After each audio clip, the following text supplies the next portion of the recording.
Friends, to occupy the seats.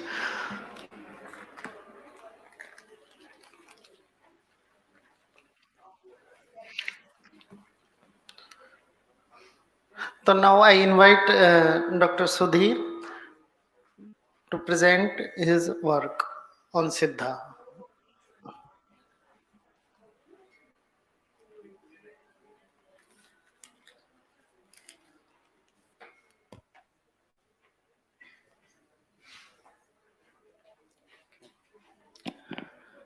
Uh, Good afternoon, everyone.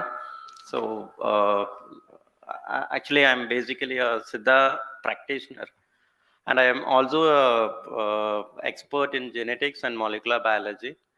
So, uh, the thing which I'm going to present now is to just give you a basic idea about what kind of chemistry that has been involved in the ancient traditional system, that is the Siddha medical system. Actually, most of the people over here are much aware of the term Ayurveda, Ayurvedic system of medicine. But I don't think most of the people are aware of the term Siddha. Siddha is actually a it's an ancient medical system that is practiced in the southern part of India, whereas the Ayurveda is more popular in the northern part of India. So maybe at the end of the session, you'll have a very clear idea about what kind of, the few medical practices that has a very deep impact in the chemistry. So before getting into my actual session, let me give you a very brief introduction about Siddha. It's a medical practice of the ancient Tamil civilization. And yes, in the Ayush, it actually represents Siddha system of medicine.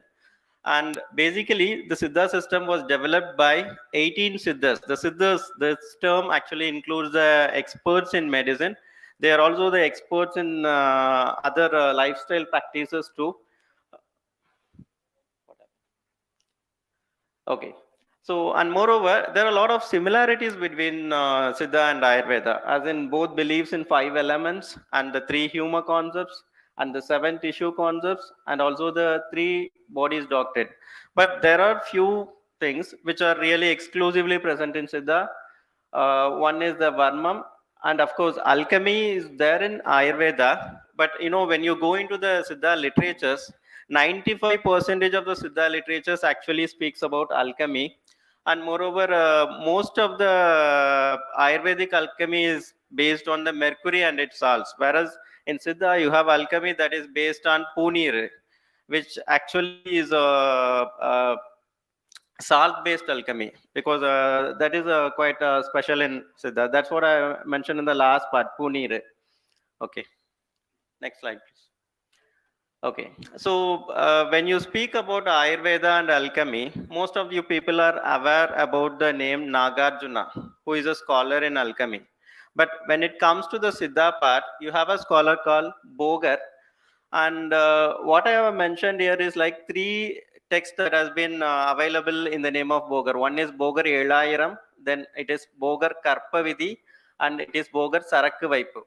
So these 3 texts actually speaks very clearly about various chemistry and Vaipu Murai. Vaipu Murai in Tamil actually means synthesizing naturally acquiring substance in an artificial way. For example, if you have a plant and it's not available at that particular season, there are methods to synthesize it in an artificial way. So that is what the Vaipu Murai means. And these books also speaks about astrology, and there are certain things which actually speaks about mechanics too, as in certain instruments which moves on its own. Those kind of instruments are also mentioned in this particular text. So I just want you guys to just remember this name Bogar, who is quite equivalent and who was a very great contribution in the field of chemistry from the southern part of India. So in this session, I'm just going to mention only 4 different areas where the chemistry have been employed in a very detailed way. This is the first one. Here, what I have been mentioned here is the 2 different methods of purification of sulfur. So the sulfur, it's been used in various formulations. So in most of the cases, wherever you use mercury-based formulation, it is mandatory to use sulfur. So before using sulfur for the mercury-based formulation, it was supposed to be purified. So purification here, it doesn't mean getting a homogeneous form of sulfur. It actually means making it more biocompatible. So what I have mentioned here is like two different methods of purification. The one which is mentioned here in the left, right? In this method of purification, what we do is like we take a raw sulfur, then we heat it along with butter, and then immediately we quench it in the fresh milk. So what happened is like the color of the sulfur changes from almost like bright yellow to some kind of greenish yellow in the end. So here what exactly is happening is like the sulfur, it actually exists in different allotrophic forms. But the most stable allotrophic form of sulfur is orthorhombic sulfur. That is the crystalline form of sulfur, which has been shown in the figure number 1. So that is how it is stable. But when you heat it above 94 degrees, it will melt and it will turn into the monoclinic form of sulfur. But that monoclinic form of sulfur is highly unstable. So because once you again cool it down, it will again revert back to the orthorhombic form of sulfur. But exactly in this purification, what happens, you're adding few herbal ingredients to it. Maybe you can consider it as like an impurities, and these impurities actually helps to remain the sulfur in the same monoclinic form even after you're cooling it down. So the next process, this is also a different type of purification process that has been mentioned. Here what happens is like you are heating the sulfur again and you are quenching it immediately in a mixture which is made of curd and henna leaves. So you're just and you mix it with the curd and you're quenching the molten sulfur. I mean, you're heating it, you're melting it, and again you're quenching it immediately in this mix. So what happens here is like you get a different kind of sulfur with a different nature, because this color, this sulfur, go back. So this sulfur, what happens is like it will have a elastic property. That is, you'll be able to just pull it like a paste, and this remains in the same state for a minimum period of 3 to 4 days. So there is something called plastic sulfur. In modern medicine, the plastic sulfur, how they prepare it is like they'll heat the sulfur around some 96 degrees and they immediately quench it in the cold water. Even in that process, the plastic sulfur will remain in the same state only for a very short duration, maybe some 3 to 5 minutes, not more than that. So after that, it will again revert back to the same orthorhombic form of sulfur, that is the crystalline form of sulfur. So these two methods has been mentioned in the text, and it's also in the usage now for the purification of sulfur. So what I want to mention here is like, why do they just want to make it like a normal form of orthorhombic sulfur into monoclinic and plastic sulfur? There comes the real question. So the main reason is like they are more biocompatible and it can be easily eliminated from our body when you use it in the form of monoclinic sulfur. That has already been communicated in that particular journal too. So here, one more thing which I want to convey here is like, though the allotropes of sulfur has been discovered in a very later years, the way they have utilized the sulfur in different forms clearly mention that though the name allotrope has been discovered later, but the actual form of these modifications and everything existed already. Okay. So the next topic which I just want to emphasize here is like a same single drug has been used in a different way to treat a different disorders. Excuse me. No.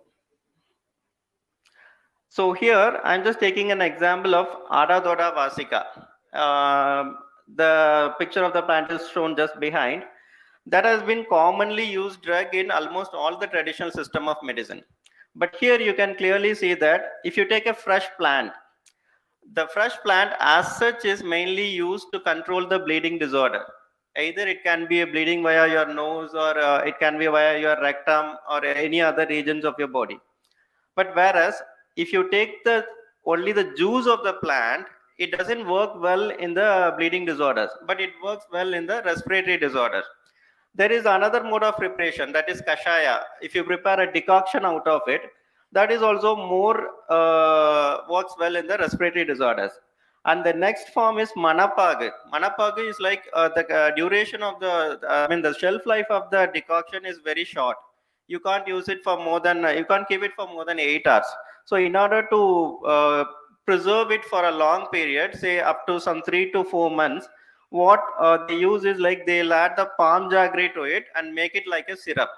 So that will have a more shelf life, and you can keep it for a period of some 4 to 6 months. So the last one is powder. So here you can clearly see that if you use a fresh plant, the indication for the plant is different. Whereas if you can use it as a juice for a different disorder, for decoction you can use it as a different disorder, and as a powder you can use it as a different disorders.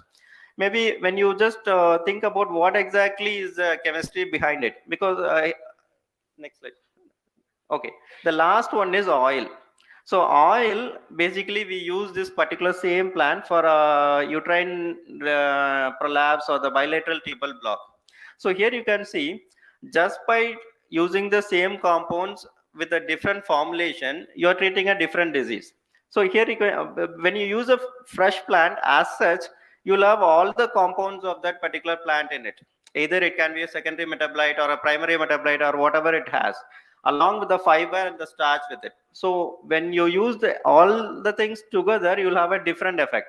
Same way, when you prepare a juice, you'll remove most of the fiber part of it, and of course the part of the starch of it, and a limited quantity of secondary metabolites from that too. So when you remove those kind of secondary metabolites out of it, you'll have a different efficacy.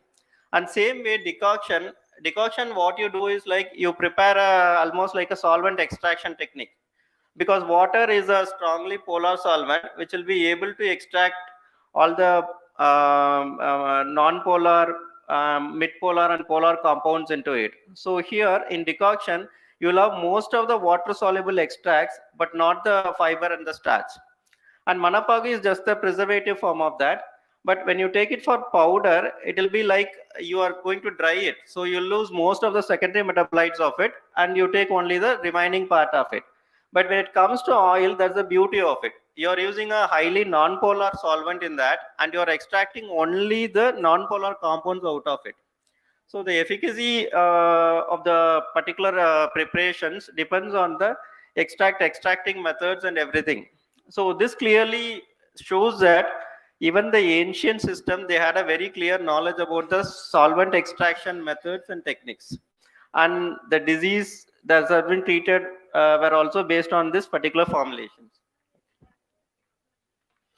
So then I guess even the chief guest and the speakers, they spoke about this acids that has been employed in the traditional system. Here I'm just going to mention about how the acids has been prepared and handled in Siddha. So the basically the mild acidic substances, they were called pulip. Pulip, how they prepare is like they collect from that it's a dew that has been collected from the different plants on specific months. Usually you'll get more dew only on specific durations. Maybe we would say at the beginning of the December to the end of the February. So on those months, they'll keep a cloth on the leaves at night, I mean maybe say in the evening, and they'll collect the cloth in the morning. So the cloths will be wet with the dew, and they'll collect that particular dew in a separate containers. So if you collect this particular dew from different plants in different months, you'll have different pH on that. And mostly it will be acidic, and some will be highly acidic too. So this is the basic method how they initially collected this acids. So in case of acids, how this has been used in preparation of various medications in some instances, and also in treating diseases in few instances. But at present, even at present, this has been in use for preparation of few higher order medicines. So the next form of acid is cyanide. In cyanide, what exactly we do is like we mix some raw materials with a salt. Say it can be a herbal material, or it can even be a earthworm, like a living organism, or it can be purely salt alone. So here what we do is like we take a bowl, we mix this herbal materials or an organic or a living organic material or any other salt alone, and we keep it in the keep it exposed to the dew. Only during those 3 to 4 days we'll be able to prepare it, and that should be kept in the dew only at night time. That is, at the daytime it should be kept inside the room, and at the night time it should be kept exposed to the dew. So when you keep on doing it, you can clearly see there is a clear change in pH of that. So at the end of some 45 to 50 days, you'll get clearly liquid with a low pH. So there are a lot of formulations based on this cyanide, and I have mentioned few of that. Next. So the next one is like how you prepare using the distillation method. Even in distillation method, there are two forms. The one is teenir. Teenir, the other name is called sattinir, which is like, here what we do is like we make a fresh juice out of a plant, or a juice, or maybe you can even this make this teenir from any of the living organisms too, like earthworm. So then you distillate it and you collect the distillant product. So that we call it as a teenir. But in case of pugainir or travagam, what exactly we do is like, along with the juice, we add various salts. Here the most commonly used salts are mentioned above: potassium nitrate, aluminum sulfate, and punir. Punir, as I have already told, it has not been chemically characterized till date, because the composition varies from place to place where they collect it. So these three are the basic salt that has been used, but there are few other formulations where they have used apart few salts apart from this also. So they just follow the similar distillation setup. So if they use the liquid as such or the juice extract as such, they call it as teenir, and it will be less acidic. Whereas if they add few more salts to it and make it more acidic, and then we call it as a pugainir or travagam. Okay. So this is the last kind of inorganic chemistry that has been involved in the Siddha system of medicine. So I hope most of the people over here will be aware of the words Basma and Sandora. Similarly, in Siddha we have Parpam and Chanduram. Those are higher order medicines in Siddha. So I'm just mentioning here the mode of preparation of a Parpam or Chanduram. So the preparation which I have mentioned here is about the Gandham. In Ayurveda also they have the same counterpart, Gandhaloga, and similarly in Siddha we have Gandham. So what I have did is like the Gandham is the raw material, and if you just ground it with these 4 different plant extract and you subject to the calcination. Calcination is actually a thermal process in which and there are different type of calcinations methods where this ground extract will be exposed to different calcination methods, and the final product will be deemed to be a drug based on some authentication issues. So what I did is like I just selected one formulation where it includes 4 different plant extract, which ends up in a Gandha Chanduram. And similarly, I selected one more different formulation, which you call it as a Gandha Parpam. Next slide. So here, the trituration procedures are similar, but only the plant extract that has been added is different. So you have 2 different formulations where you have almost similar protocol, but there is only the difference in addition of the plant extracts.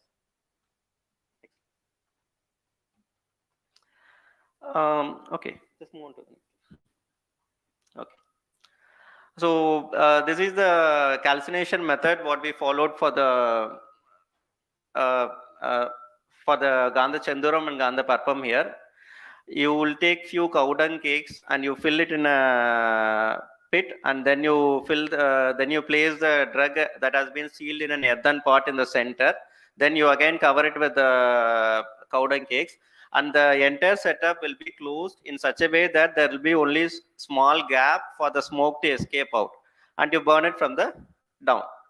So Next slide, next slide. So what here I've shown is like this graph actually shows the maximum temperature that has been attained during the calcination process, and this was around some 840 to 850. Next slide. Okay. This is the authentication method to confirm that the drug is complete. That is, it shouldn't have any glittering, lusterless. I mean, it shouldn't have any glittering particles in the final drug. And when you take the particular drug in your finger, it should go into the creases of your finger.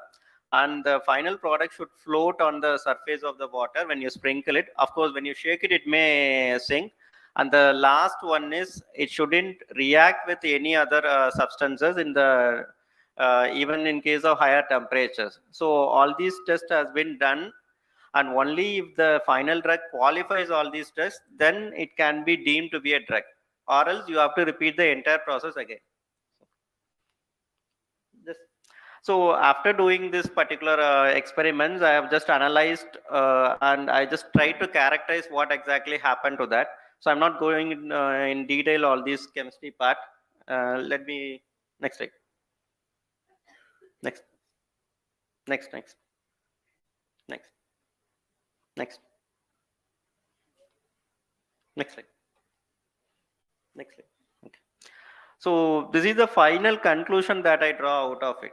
What exactly happened is like initially the raw gandham, what it had is a layer of silica and a layer of iron oxide. The iron oxide were in three forms. It's in the hematite form, magnetite form, and magamite form.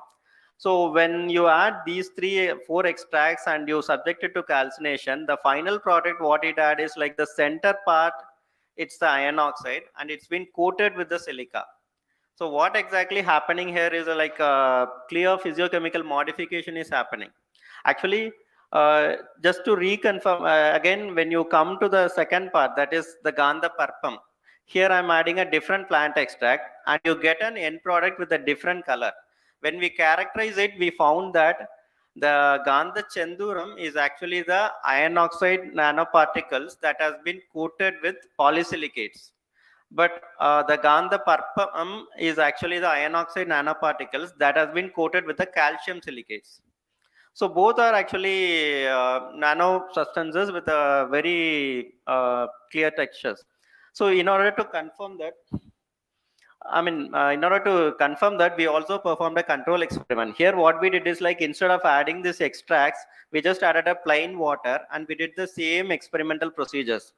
And when we did the same experimental procedure, the same kind of transformation doesn't take place with water. So, and one more thing, what we have to clearly acknowledge here is like the maximum temperature that has been noted in during the calcination is not more than 900 degrees. But the melting point of silica or iron oxide, it is more than 1600 degrees. So the exact need for the addition of this plant extract is actually helping them in this transformation in a very low temperature. So, okay. So here what I want to conclude here is like, even there in the physical modifications, you have a very strong chemistry that has been employed in preparation of the Parpam and Chenduram. So these are my concluding remarks. So I would like to state that it's like the ancient chemistry, it has a very strong background within it, and that is the main reason for the development of the modern chemistry now. Okay. Thank you.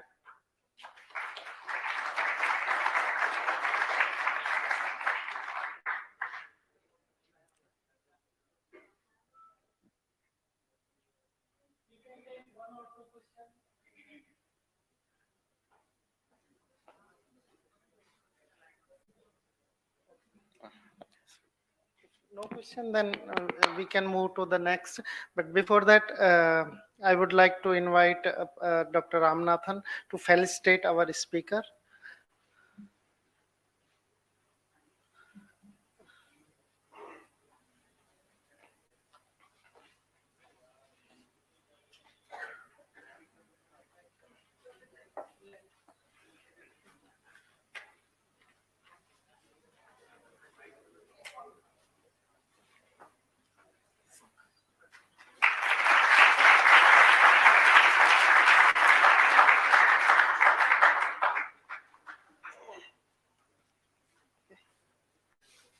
ठीक है, thank you.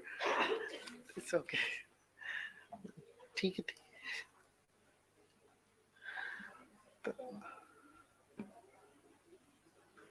The next speaker is Dr. G. Meera, and she is Director of IMPCOP, Indian Medical Practitioners Cooperative Pharmacy and Stores Limited, and it is part of she's part of COVID Case Center Chennai, and she will be presenting on Ayurveda. I invite Dr. G. Meera.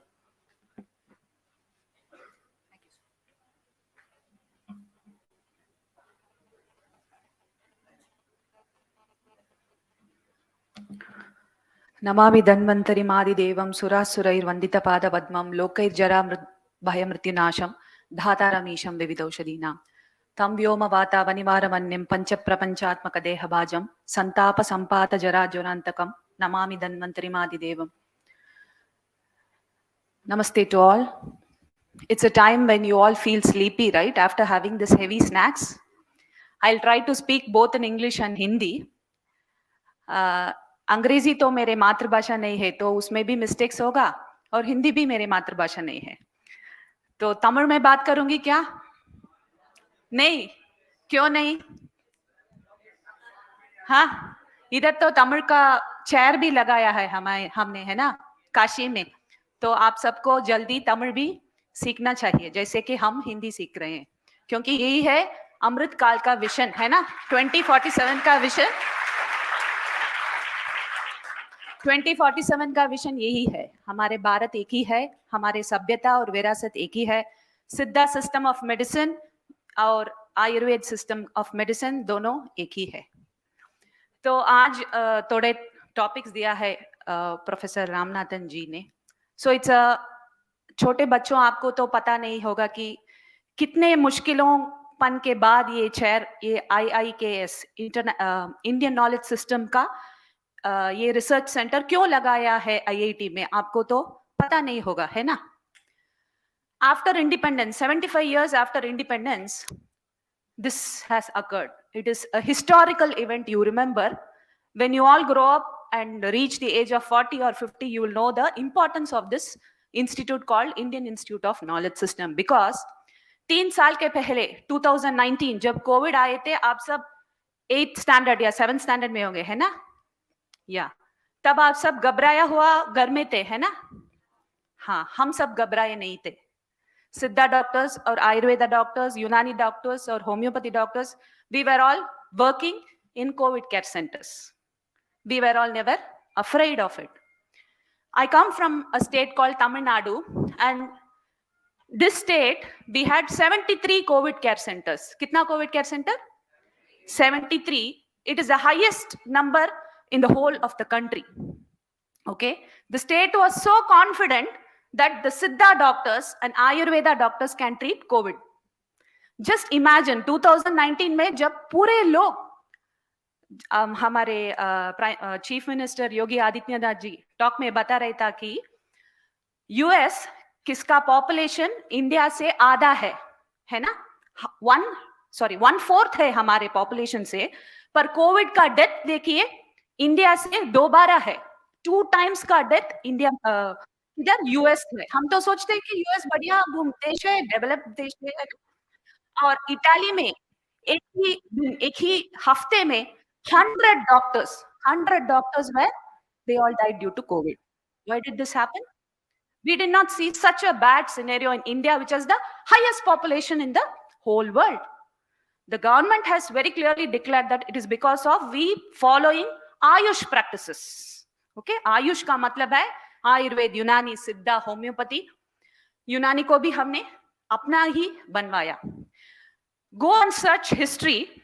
Okay, you have Iran, Iraq, Pakistan. These are the Muslim nations, friendly nations which speak Urdu. Have they taken any effort for the practice of Unani in their places? No. But India is the only country where we also practiced Unani medicine on COVID, and we were all successful. There was a research paper from IIT Delhi which has proven that by giving Ayush medicines to COVID patients, there was not even a single death. Okay, so while we incorporate, that is the reason why Indian Institute of Knowledge System has been, this chair has been inaugurated. When was it inaugurated? In 2020. Okay, 2020 जब हम सब घबराए हुए घर में थे, तब क्या कर रहे थे Indian government? It has started this Indian knowledge of system so that it understands what is Ayurveda. This chair, this should have been started 75 years ago. We are delaying, we are behind the scenes, we are so slow in our researches and we are just starting now. जैसे baby steps लगा रहे ना, ऐसे हमने कदम उठाकर रखा है. तो इसीलिए मैं विजन, क्या है विजन हमारे लिए 2047 में, इसके बारे में भी मैं बात करूंगी. Next slide please. तो I am a director in a cooperative society called IMCOPS. It manufactures Ayurvedic medicines in Tamil Nadu. The medicines are available across India. इसका मतलब नहीं है कि मैं ही IMCOPS को पूरे संभाल रही हूँ. उधर 16 डायरेक्टर्स है, मैं एक डायरेक्टर हूँ.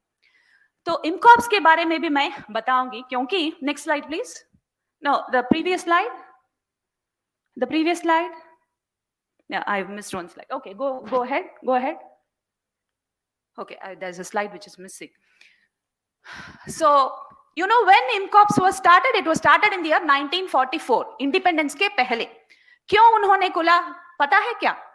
Okay, 1944 को छोड़ देंगे. 1917, 1918 को आपने मेडिकल हिस्ट्री लेकर देखा तो उसमें होगा इन्फ्लुएंजा या फ्लू का एपिडेमिक इंडिया में हुआ था. ओके, जब पूरे इंडिया में लाखों के लोग मर रहे थे, आप जाकर गूगल में देखिए, रविंद्रनाथ टैगोर का एक रिकॉर्ड मिलेगा आपको. रविंद्रनाथ टैगोर अपने रिकॉर्ड में लिखा है कि उनके हॉस्टल जो था, उनके हॉस्टल में उन्होंने एक भी मृत्यु नहीं देखा था. वो रिकॉर्ड कर रहे हैं कि उनके हॉस्टल में अपने हाथ से बनाया हुआ पंचतिक्त खाड़ा, क्या दिया था? पंचतिक्त खाड़ा. पंचतिक्त का मतलब बिटर, हमारे करेला जैसा हर्ब्स. वो खाड़ा मैंने दिया था. और वो कवि, वो नोबेल लॉरेट लिख रहे हैं कि मुझे तो डाउट है, मुझे तो संदेह है कि ये खाड़ा देकर ही अपने बच्चे को मैंने did I save? He has written this. Go and search in the Google. You should not forget to Google it. It's so important. We could not make mark during the 1917 influenza because we were under the British rule. What happened in 1944 is this IMCOPS was started by a military doctor called Captain Srinivasa Murthy. He was a military allopath. Okay.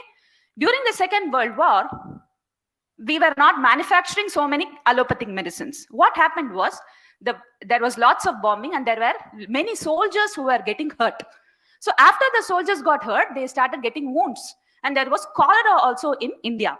So this allopathic doctor understood that there are no medicines for treating the soldiers because we could not manufacture allopathic medicines in that speed, in that scale. So what he decided, he belonged to a tradition of Ayurveda Vaidyas also.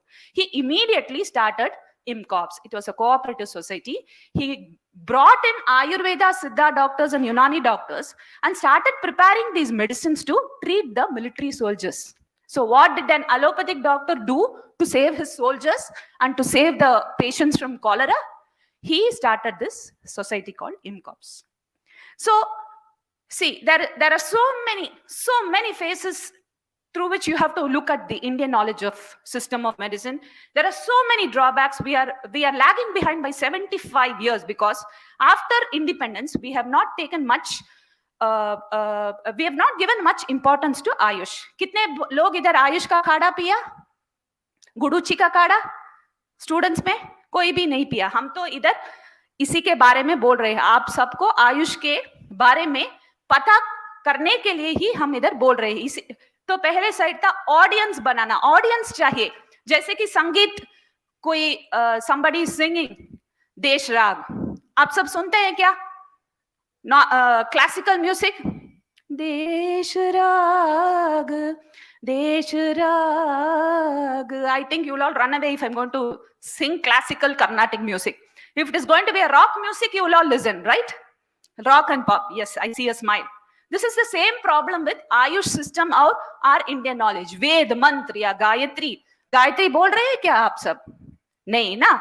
हम सबको रोज गायत्री बताना चाहिए, इसीलिए ये Indian institute of technology इसको बोल रहे हैं, उसके साइंटिफिसिटी को हम आपके साथ लेकर आएंगे। ऐसे ही है, ऐसे प्रॉब्लम नहीं है आयुर्वेद और सिद्धा के दवाएं। तो कैसे ऑडियंस बनाना, ऑडियंस को तो एक्सेप्टेबिलिटी कैसे आएगा आयुष सिस्टम के ऊपर, जब एलोपैथी डॉक्टर्स इंडिया में बोलेंगे कि आयुर्वेद दवाएं 100% काम कर रहे हैं, ये सर्टिफिकेट मिला तो हमारे देश के लोगों भी उसको एक्सेप्ट करेंगे, है ना। आप सब तो पैरासिटामोल ही ले रहे हैं ना फीवर के लिए, आप सबको तो पता नहीं कि पंचतिक्त काढ़ा भी पी सकते हैं। आप सबको अश्वगंधा के बारे में पता है क्या? गुड, कैसे पता हुआ? गवर्नमेंट ने एफर्ट्स लिया और सारे इधर बांट लिया। अश्वगंधा सिर्फ कोविड में नहीं काम कर रहे, 52 डिसीजेस में काम करेंगे अश्वगंधा, डायबिटीज में काम करेंगे, रेटिनोपैथी में काम करेंगे और कई डिसीजेस भी है। अच्छा, इधर हम we will stop with this. I want to discuss about acids usage in Ayurveda because this talk is about medical chemistry. What are the acids used in Ayurveda? We don't know, right? We know about acids used in in chemistry. HNO3 is there, nitric acid है, hydrochloric acid है, sulfuric acid है। तो आयुर्वेद में कैसे ये acids को हमने किधर से लेकर ये मेटल्स को ट्रीट किया है, इसके बारे में 5 मिनट का डिस्कशन होगा। तो ये एसिड्स हमें किधर से मिलते हैं? हमें नेचुरल प्लांट्स में मिलते हैं, जैसे कि सिट्रिक एसिड होता है नींबू के स्वरस में, इसीलिए ज्यादा दिन आपने सिट्रिक एसिड नींबू का पानी लिया तो आपको एसिडिटी हो जाता है, क्योंकि हमारे पेट में भी सल्फ्यूरिक एसिड और हाइड्रोक्लोरिक एसिड है, बहुत माइल्ड कॉम्पोजिशन में। ओके, सो दीज एसिड्स को लेकर, इस एसिड्स को लेकर हमने हमारे ये मेटल्स है ना, जैसे कि गोल्ड या सिल्वर या लेड, इन सब को हमने ट्रीट किया। कैसे ट्रीट करते हैं? इस मेटल्स को हम गर्म करते हैं और गर्मा गर्म इस नींबू के पानी में डालते हैं। ओके, ऐसे 7 बार 8 बार या 11 बार या 21 टाइम्स करते करते वक्त क्या होता है, ये लोह का जो पात्र होता है, लोह का या ये फॉइल होता है ना, वो टूट जाता है। तो it breaks because it becomes brittle. How does it become brittle? The chemistry is the acids in the citric acid, it will cheleate. The process is called chelation. It's a very, very important word. Don't forget, CHELEATION. This is what we have been taught as when we are in school. We learn about physics and chemistry and biology, which are not related to us. Everybody, we all want to send satellites. It's very good. We all have to aim for, sending satellites, but everybody cannot be taught the same standard, physics and chemistry, which we are not even interested in. Indian science, this has to be incorporated in academics. This should be our vision for 2047, which I think we are all working for. Yeah. So, kya hota hai? Organic acid, citric, ascorbic acid, tartaric, acetic acid, and many more are there in these citric juices. The minerals may be formed as trace elements in end product, and it may cheleate. This is the fifth 1, 2, 3, 4, 5. Cheleate the metal ions on the surface.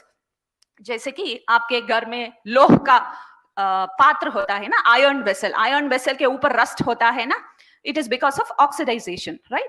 You take the iron vessel and clean it with citric acid, that is your lemon juice, all the rust will go away. It is because the citric acid has removed those iron oxide. This is the simple science behind this. Okay, so this is how we also use the acids to treat the ratnas and uparatnas, gems. The gems are also heated and dipped in such liquids. And what happens? Organometallic compounds are formed. जैसे कि लोह है ना, iron को ऐसे ही हम दवा जैसे दिया तो आपको नौसिया होगा, वॉमिटिंग होगा, इसलिए हम इसको बावन करते हैं। ये हर्बल जूसेस में ग्राइंड करके सॉफ्ट बनाते हैं और भस्म बनाते हैं, और उस भस्म में उस लेमन का जूस का पार्टिकल भी होता है। वो it is possible that they form some complexes on which IIT is going to do plenty of researches. You are all going to join these chairs after some time. Okay, so these are all to be researched upon. This is where we are all lacking in.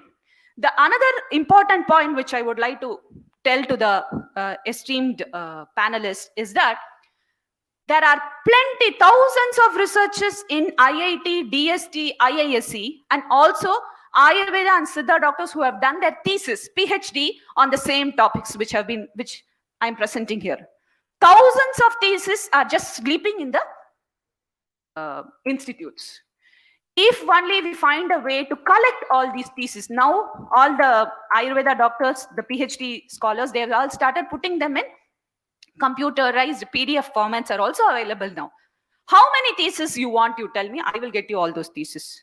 It is just about coordination. Coordination is lacking in between such premier institutes. How many Nobel Prizes have we got from India? Can you tell me? Can you tell me one name of a Nobel laureate?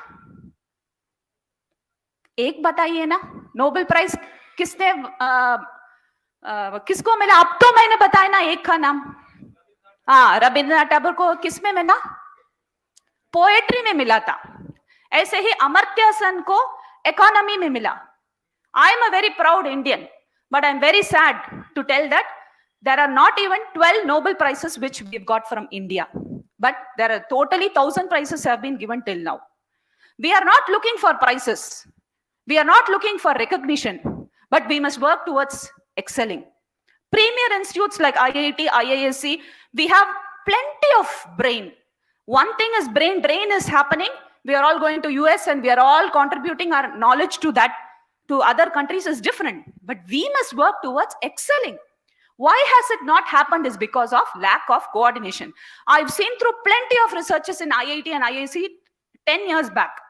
Nanoparticles, you've got thousands of material.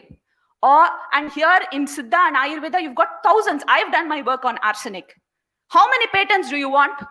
You can bring the patents if just these works are, if a person sits and understands these concepts and tries to materialize it and sell it to a pharmaceutical company, India is going to be the next unbeatable country. It is only possible if Indian Institute of Knowledge System is going to tap these resources.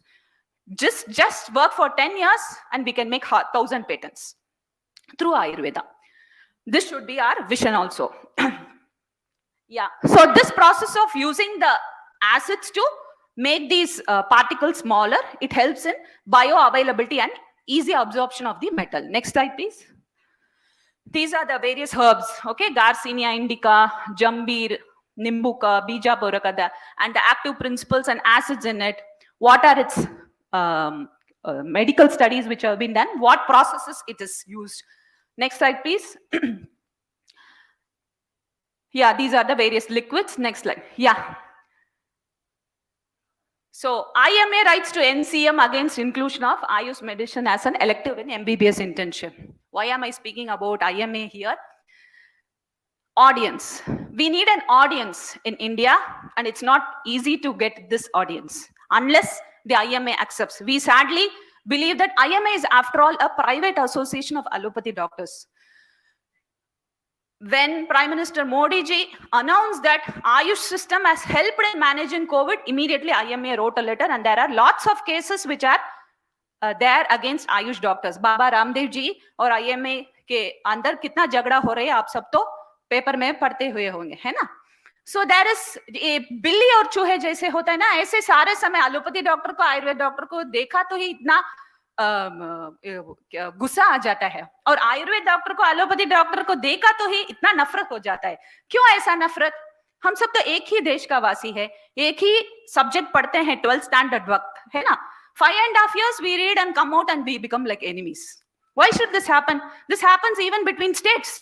Hindi और तमिल होता है ना, और political parties में. सो सारे इधर झगड़ा होता है. झगड़ा तो हमारे मन के अंदर है ना, नफरत हमारे मन. तू मुझसे बड़ा हो जाएगा क्या ऐसा, और आपके सिद्धांत तो इतना बड़ा है क्या ऐसा. हमें, I am very proud and I'm very humbled that thankfully all the scientists from India have started voicing Ayush, which I never expected after this COVID, because I should tell that COVID was a gift for Ayurveda doctors. I'm very sorry to tell this, because it was one time which it didn't allow our head to.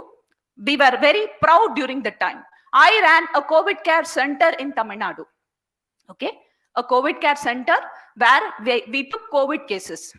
Please go and look into the Google. Take in Science Direct, there is a paper I've submitted. Hypoxia का मतलब पता है? नहीं. Oxygen कितना होना चाहिए हमारे लिए घर में होने के लिए और कितना होना है हॉस्पिटलाइजेशन के लिए? कितना होना है पता है? कुछ ना बताओ ना. 90? हाँ. If the World Health Organization had told that if your oxygen drops below 90, you have to be admitted. That was the protocol which it had given. Remember 3 years back how worried we were all, right? Patients were running here and there.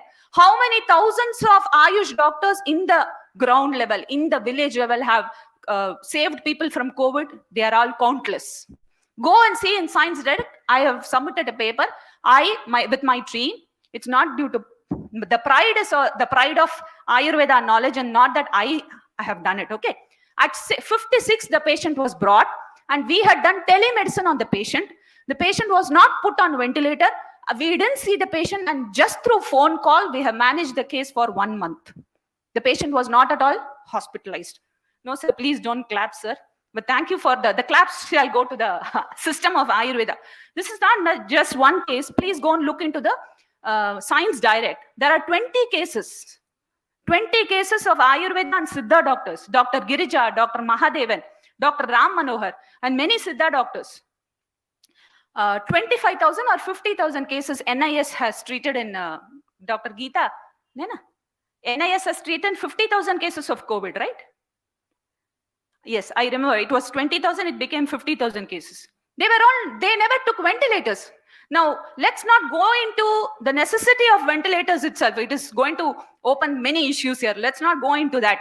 There are so many truths which we are unable to even talk in the public domain.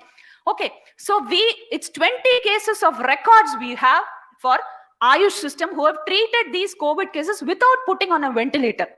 Okay, so everything is possible by Ayush system. Don't think that Ayush ka matlab hai tail lagana or face ko glow karna, bahut lamba baal, you grow good hair. That is all there. Cosmetics was not the purpose of Ayurveda at all. The Ayurvedic Vaidya was a serious clinician. You can treat a heart attack with Ayurveda medicines. You can treat psoriasis. You can treat arthritis. Without giving steroids, you can treat all diseases with Ayush. We are not against allopathy, but where all you can include Ayurveda, you must try Ayurvedic medicines and then go to other system. That is the aim of bringing in IIKS. Next slide. So how do you create an audience? Previous slide, please.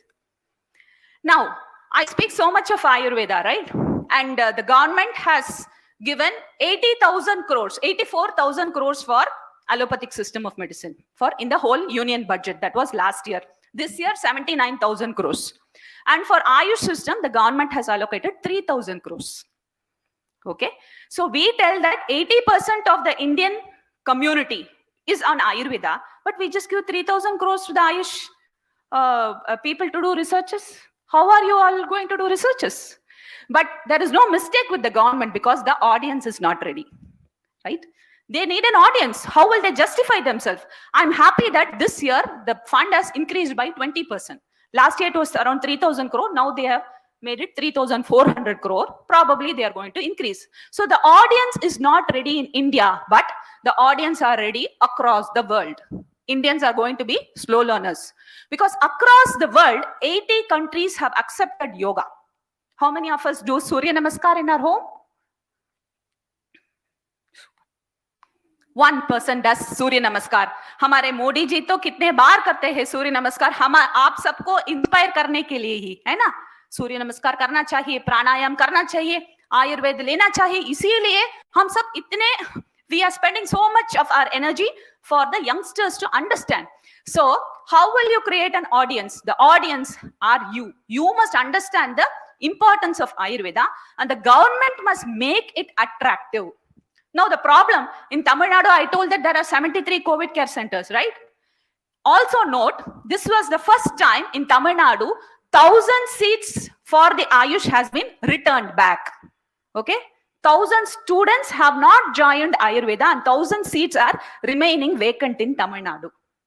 So for the government tells that it has done so much for Ayurveda, but the common man does not understand it.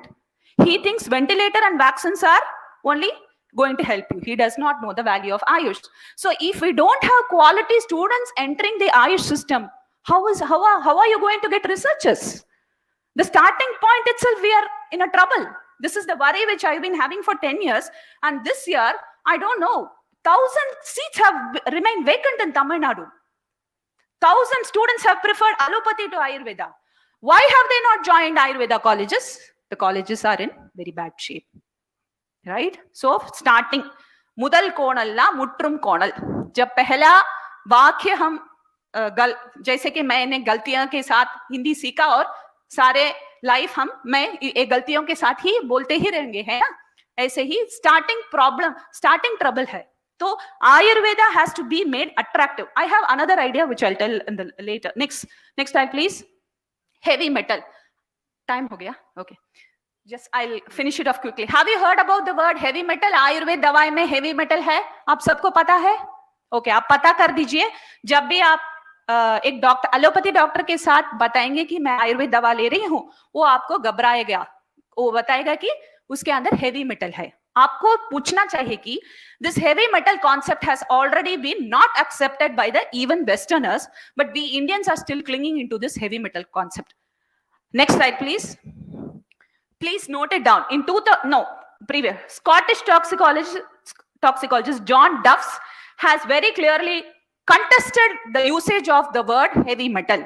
He very clearly tells that you cannot generalize that all heavy metals are toxic. Next slide, please.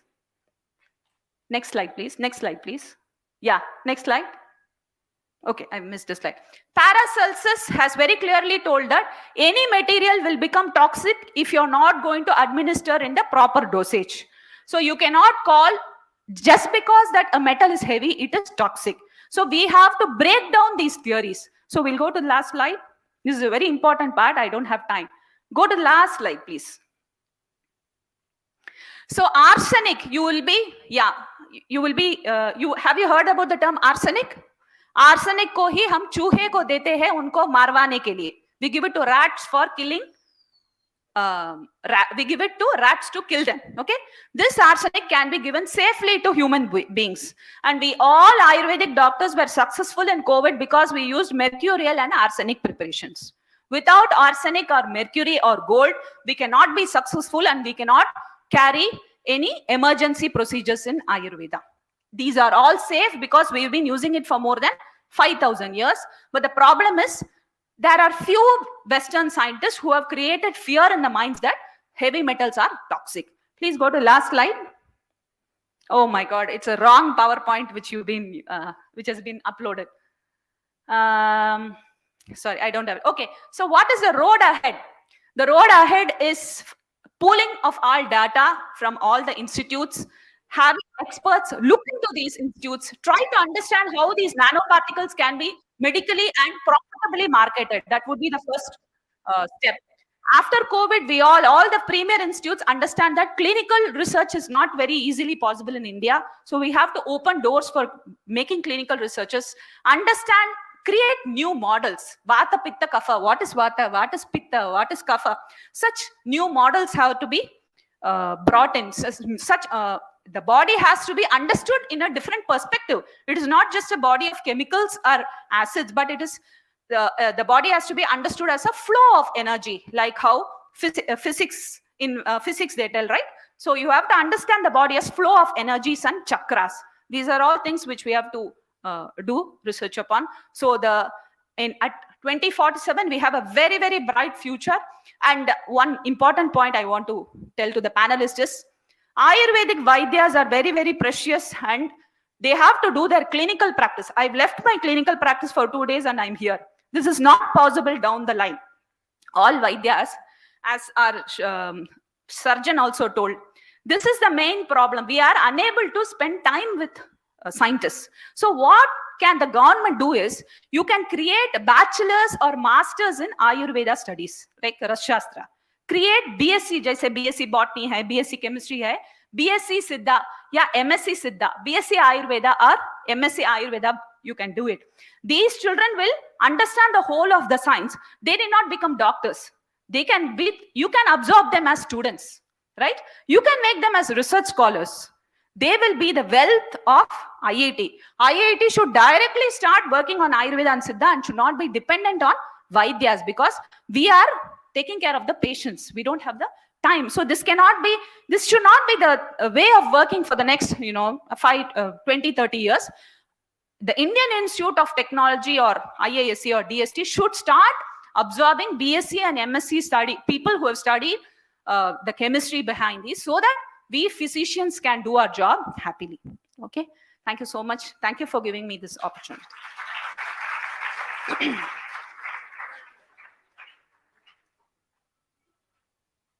Now I would like to invite Anuradha Madam to felicitate our speaker.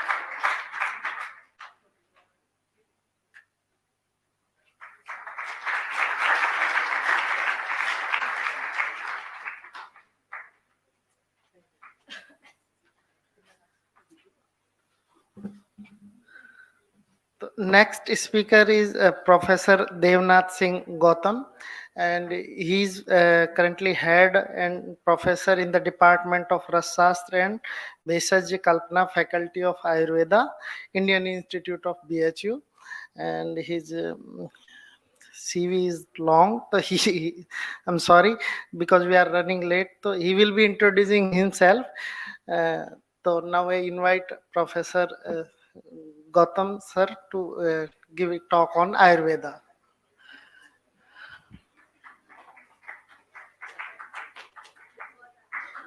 Thank you. Om Trambakam Yajamahe Sugandhim Pushtivardhanam Urvarukamamritam Mrityo Mokshi Mamritam. Before I am going to deliver my talk, I pray my regard and blessing of Lord Vishwanath, because we are here in the city of Baba Bholenath. He is the God who saved us. And again, I pray my regard to Bharat Ratna Pandit Madan Mohan Malviya ji, because he is the creator of this Banaras Hindu University, where we are learning and study and delivering the lectures. And basically, the announcer give me the chance to say about me. Myself, Professor Devnath Singh Gautam, head of the Department of Rasastra, as well as Superintendent of Ayurvedic Pharmacy, Indian Institute of Medical Science, Banaras Hindu University. And I have read my study from the Banaras Hindu University, and my luck, I am also the teacher in the Banaras Hindu University, and now professor. And before going to discuss my talk, I would like to introduce some things regarding my subject, because we have seen that the inter and high school students, the name of my subject is Rasasastra. Rasasastra, when we were reading in the Banaras University in the class of BSc, then we are believing that Rasasastra means it is the express juice of, or it is the solution of any sugar. But it is not Rasasastra. Rasasastra basically, you can say the Indian pharmaceutics, not only the pharmaceutics, but it is also the material science of Indian traditionals. Because if you go to the development of the Rasasastra, then we find that Rasasastra started with the alchemy process, and that one known as the Dhatuvad. Dhatuvad means conversion of low cost metal, means conversion of low cost metal to gold, means we are preparing gold by some certain technology, and that one known as the Dhatuvad. And after that, we are achieving the Dehvad. Dehvad is nothing. It is after achieving the Dhatuvad, means if we are ready, or if we are developing some tools or some techniques or some drugs which can convert a metal like low cost, like iron or any other metal, to gold or silver, then that procedure and that tools and that product can provide us Devad. Devad is nothing. It is described by the verse Jararung Mrittunashaya. Jara Rung Mrittunashaya. Jara means aging. Rung means disease. Mrittunashaya means which one device or which one product you make ageless, means stopping the age. Rung Mrittunashaya. Rung means disease, fear of the disease as well as cure all the disease. No, there is a chance of disease. Mrittunasaya. There is no fear of the death. Means you become immortal. That's why in the Rasas, very basically it is the how much advanced science you can imagine. There is a verse, Yatha lohe tatha dehe, kartabya sutka sada, samanam kurte devi, patyam deh lohe, purva lohe parichet tato dehe prayojat. Yatha lohe tatha dehe.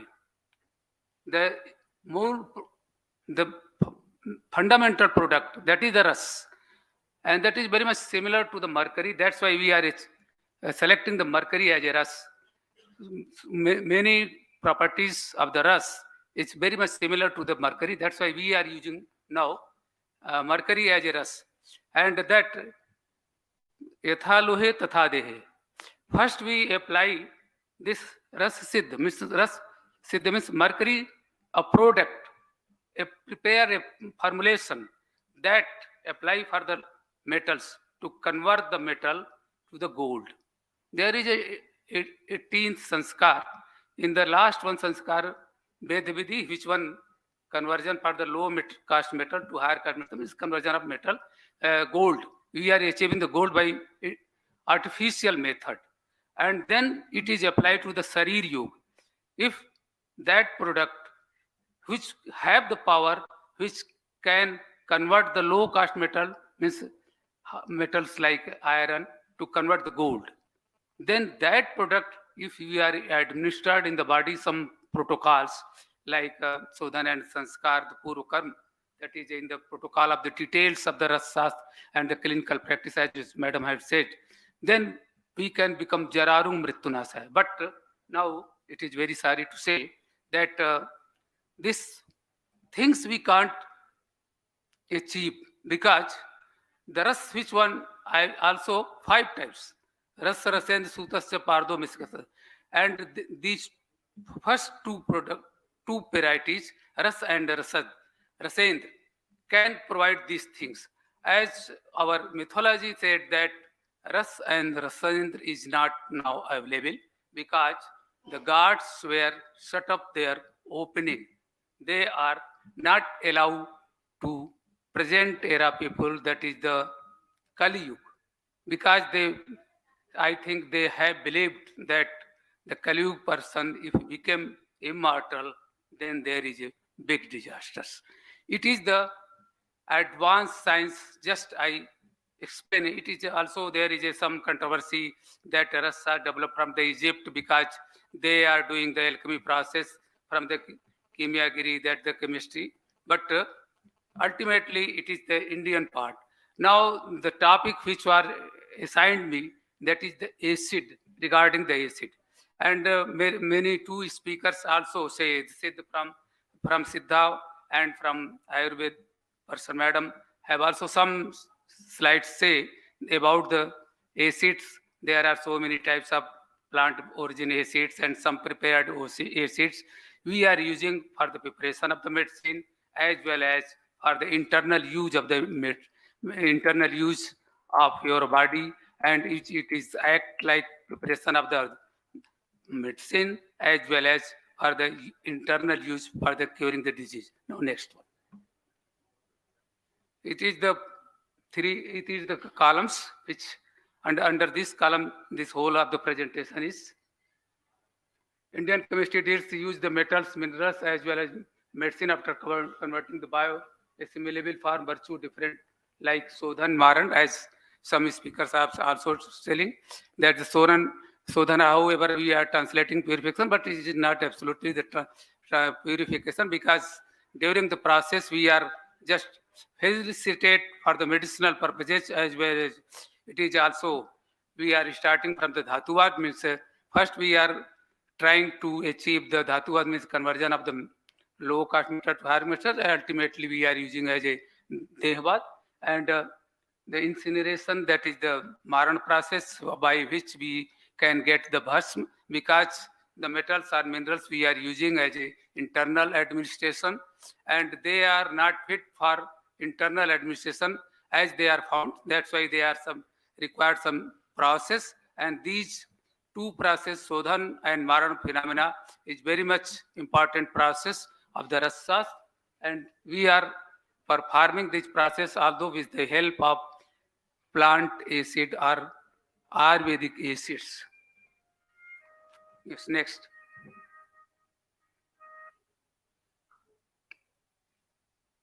History, use of plant acids in Indian chemistry, in Ayurvedic medicine, concept of Sodhan as well as I have taken, and practice of in the time of Charak. Charak is the 2000 AD text, and it is the very ancient text, and all the things are mentioned in the Charak. And I also informed the students of high school inter that Ayurveda is basically extracted from the Vedic literature, and the Ved is four Veds: Rig Ved, Yajur Ved, Sam Ved, and Athar Ved. All the materials are described in the Vedic literature in the Vedic language. However, these things are collected in a document, that one known as Ayurveda. It is also the Upaved of the Athar of the Ved. That's why Ayurveda, and the things which are described in the Atharved, that is much more rich, and that's why Atharved is also known as the Bhaisaj Ved. In the 18th century, Rasashastra is developed because the things are also explained in the Charak, Sutta and other texts, but when the process of Sodhan and Maran is established, then Dhatuvad and Devad is established, and then it is 18th century onwards it is going on. Next one. Have been mentioned in the classical Indian chemistry known as Amlavarg. Basically, in your Ayurvedic text, you can say the Rasas and the Drabyagun, both. The drugs which are acidic in nature, they are known as Amlavarg because these are characterized with the Mahabhut, and you know Mahabhut, these are nothing, the materials by which the whole of the world, everything is prepared. However, however this mic, however this sofa is made up of this Panch Mahabhut: Prithvi, Agni, Vayu, Akash, Jal. In these are the five elements, or you can say these are the five Mahabhut, is the basic material of any things which are exist in the universe. And the concept of treatment of Ayurvedic system, that is only nothing, it is based on this Panch Mahabhut, where it is aggravated, then which one decrease, we are just provide these things which maybe make it balance. And with these, the Amla is, Ayurvedic Amla is also constituted by two Mahabhut, Prithvi and Jal. Some person said, and some Acharya said that the Prithvi and Agni, the two basic constitutes for making the Amla. Now next one, Amlaras. However, you know the properties, and these are the things which are the properties of the appetites, stimulates the acts Agni, Amlaras, unconscious and promoting properties of the excellent. Antioxidant is also antioxidants and found in the ras, very commonly used as a detoxifying the agent. Amlas is essential for absorption of some micronutrients like calcium. It is also essential. The sour taste is known as digestifier, promotes the liver function and also neutralizes the acid in the stomach. It aggravates the cough, pith and balance bath. As I have told, it is the property of the amlaras. When amlaras is consumed in excess, leads to the burning sensation, as the previous speaker is also saying this. And to try to keep making it balanced with natural acids like citric acid, malic, ascorbic, as the previous speaker is also said the same things. Now next, the interrelation between Amlaras and Mahabhuta, as I have told you. These are, you can see, the Amlas Prithvi with Agni, and according to Charak, Bhagvat, and according to the Susut, Jal and Agni. Amlaras source test stimulates the channels like pathway of your body, and Vados movement, regular normal direction, the help quality like Ushna. It is the property of the Amlaras, that is the Ushna and Snigdha. Now next one. Now this is the paper published regarding the Amlaras, and it is the characteristics of it cause excessive sensation in the teeth, promotes the oozing, diaphoretic, discleaning, referring of mouth, wrestling, and blinking. These are the function of performed by the Amlaras. Action of Amlaras. Nagarjuna has said the Amlaras is beneficial for body and strength promote and aphrodisiac and veltizer. And Charak except body strength and promoting, but cause loss of semen also. This is the demerits of the Amlaras. Now next one.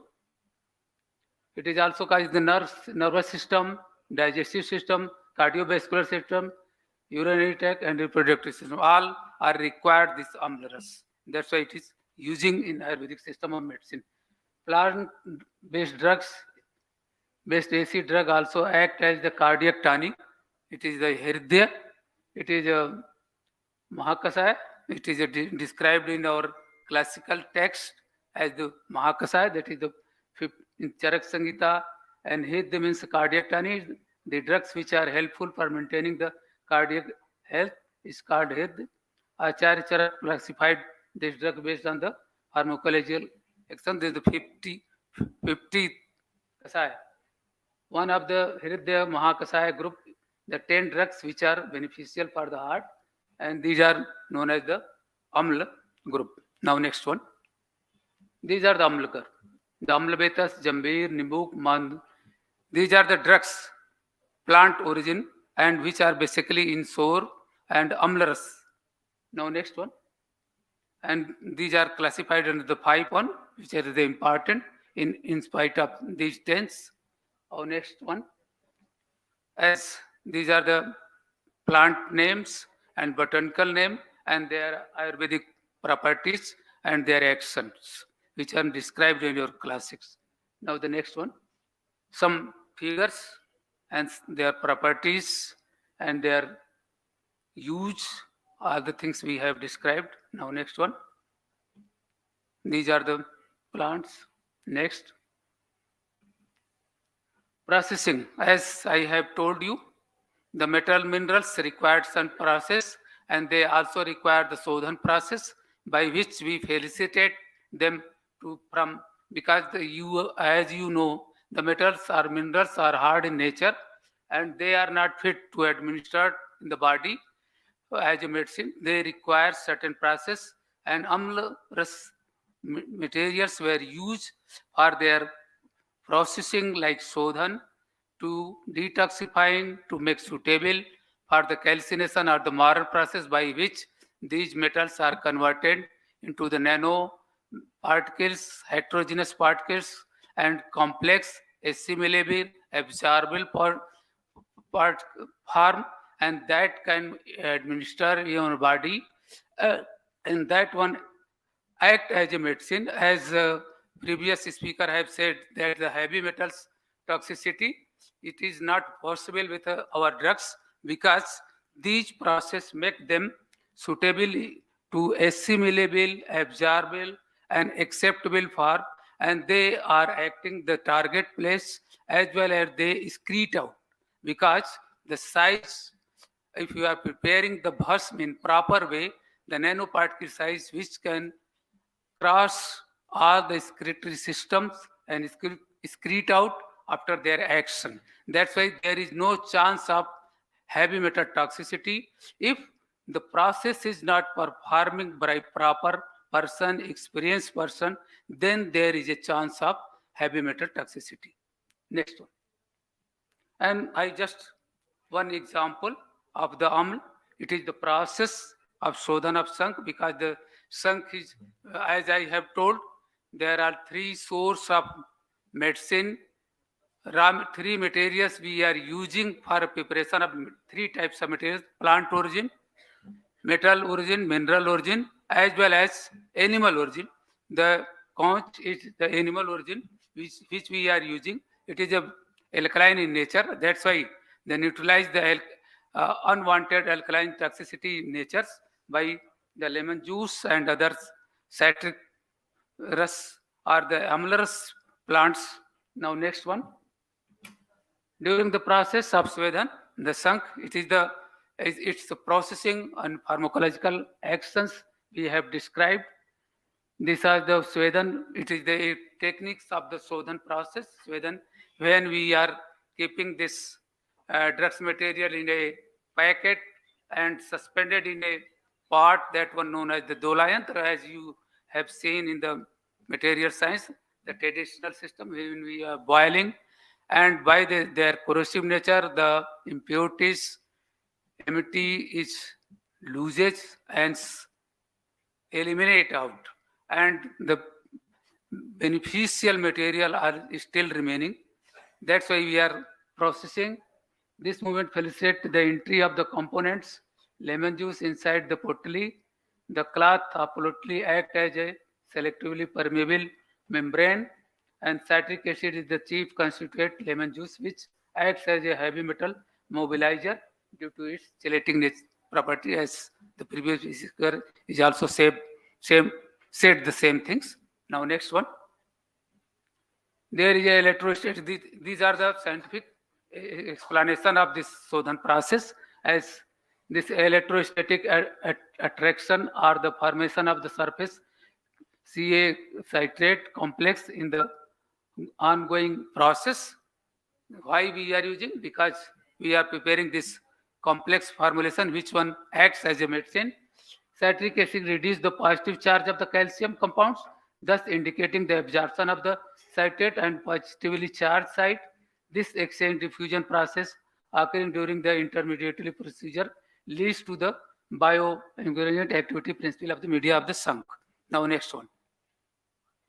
Lemon juice high acidity means that it has high concentration hydrogen ion, and its corrosive properties make it useful ingredient cleaning products, because the softness of the mineral hardness, it is the property how it acts. Now next one. During the process, temperature increase and molecules of the liquid gain energy, causing an increase in the molecular motion, leading to overcoming the force of attraction. These are the action, how it acts by the process. Now next one.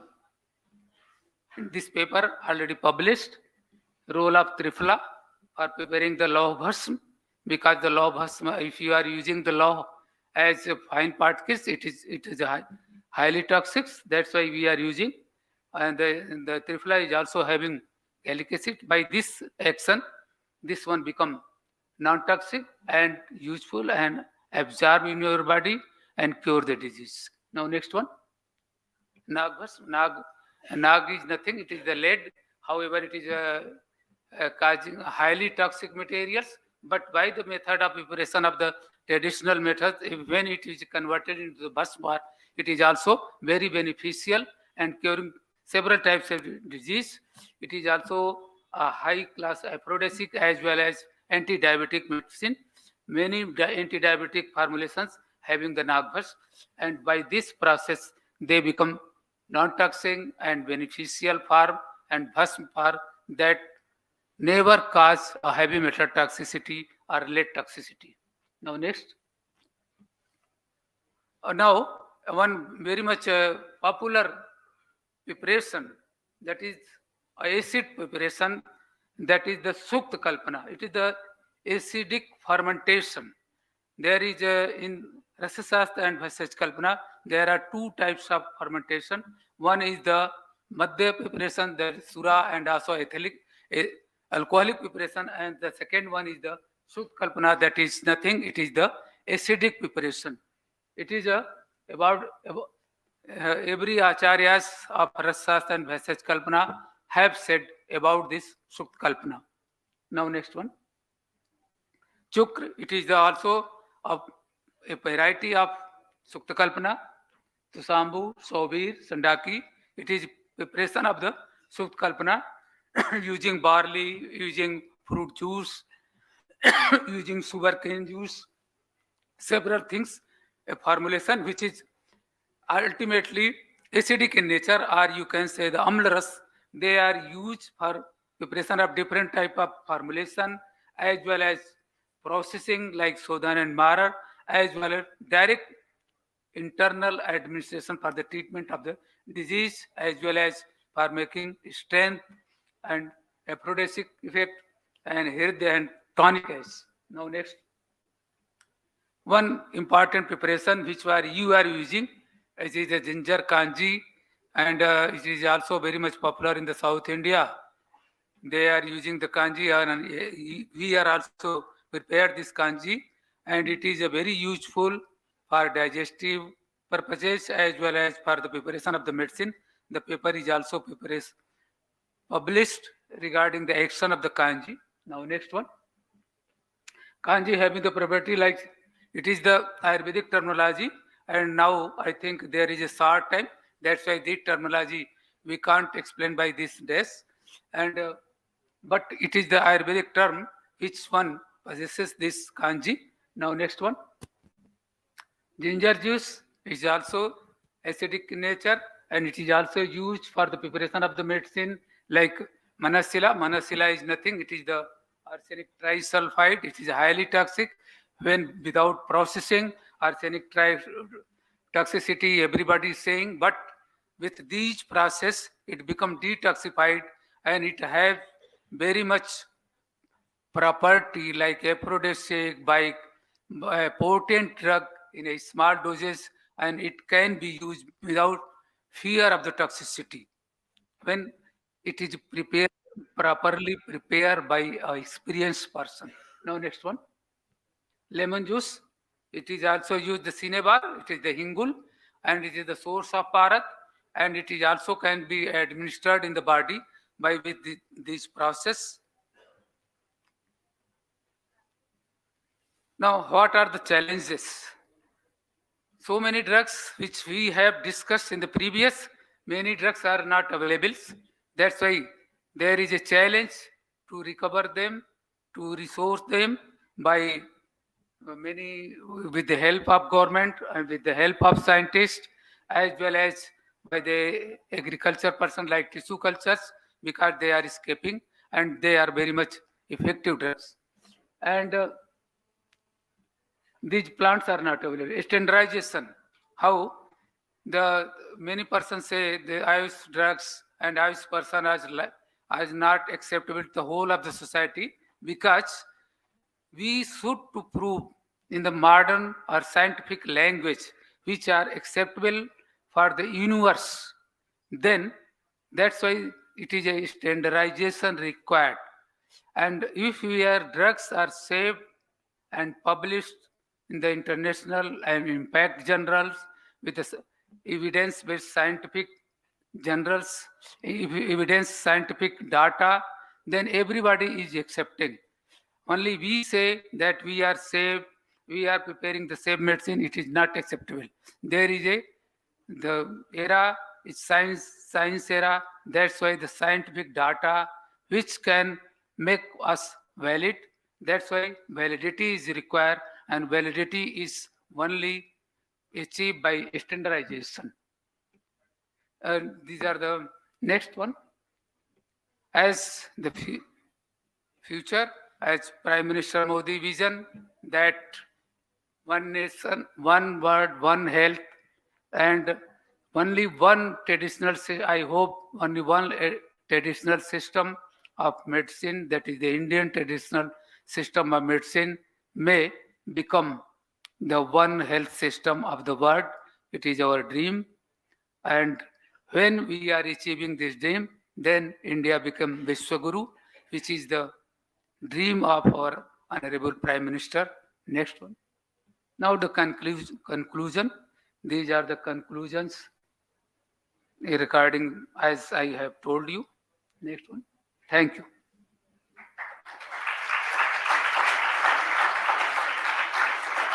Any query? Because it is a very short period, but it is the vast subject. It requires at least one sitting, at least 6 hours. Then we can explain the whole of the subject. Because it is not only the life science, as I concluded, it is life science as well as material science also. Because our science is too much advanced, because a development of a drug, now scientists are starting preclinical, that is the living words like unicell. We are starting the preclinical. However, our ancestor is starting from the metals, that is the non-living. The effect of the drug on the non-living, if it is good, then we proceed for the living. As I have told in the very initially, the verse it was written 1,000 years ago, that was yatha lohe tatha deve kartabya sutka sada samanam kurte devi pratyam dehe lohe purva lohe parichet tato dehe priyojat. How much advance you can imagine. And it is the responsibility of our beginner that we should achieve this aim and achieve the goal. Thank you. Okay, thank you, sir. Now we will felicitate you.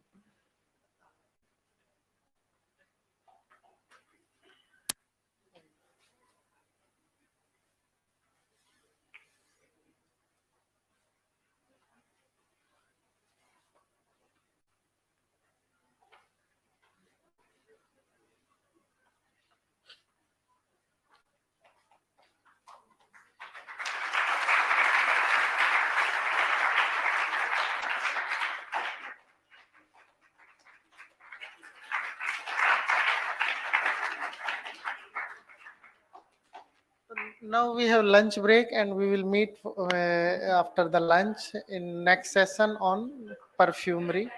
ठीक है? Time and half an hour.